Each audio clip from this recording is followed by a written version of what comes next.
السلام علیکم اسٹوڈنٹس، کل ہم نے تو میں کے ریڈنگ اور قواعد کیے تھے۔ آج ہم اس کی سرگرمیوں میں دیے ہوئے سوالات کے جوابات کریں گے۔ پہلا سوال ہے، ادیبوں اور شاعروں کو اپنے بارے میں کچھ کہنے کی کبھی ضرورت پیش نہیں آتی، کیوں؟ وجہ تحریر کیجیے۔ تو اس کا جواب ہے، ادیبوں اور شاعروں کو اپنے بارے میں کچھ کہنے کی کبھی ضرورت پیش اس لیے نہیں آتی کیونکہ جب بھی وہ کسی محفل سے اٹھ کر جاتے ہیں تو وہاں بیٹھے ادیب شاعر بہترین طور پر ان کا خاکہ خود ہی پیش کر دیتے ہیں۔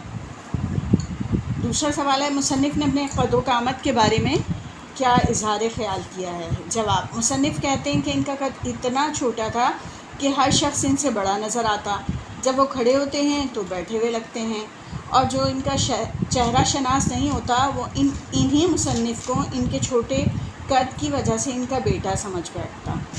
مصنف نے یہ بات کیوں کہی ہے کہ ان میں بچپن ہی سے ڈاکٹر بننے کی صلاحیتیں تھیں؟ یہ بات مصنف نے اس لیے کہی ہے کیونکہ ان کی رائٹنگ بہت خراب تھی۔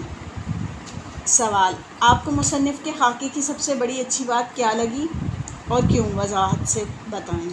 مجھے مصنف کا اپنے قد و قامت کا شوخی سے اظہار کرنا بہت اچھا لگا، کیونکہ ہر دوسرا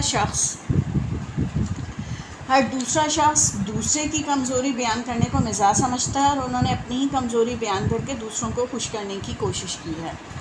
تو یہ تھے سوال جواب جو ہم نے پچھلی ویڈیو میں نہیں کیا۔ آپ نے اگر تو میں کی ریڈنگ اور قواعد یعنی گرامر کا پورشن نہیں کیا ہے تو آپ کو اس ویڈیو میں ڈسکرپشن میں لنک دی جا رہی ہے، آپ پچھلی ویڈیو بھی ضرور دیکھیں۔ اب ملتے ہیں اپنی نیکسٹ ویڈیو میں، جب تک کے لیے اللہ حافظ۔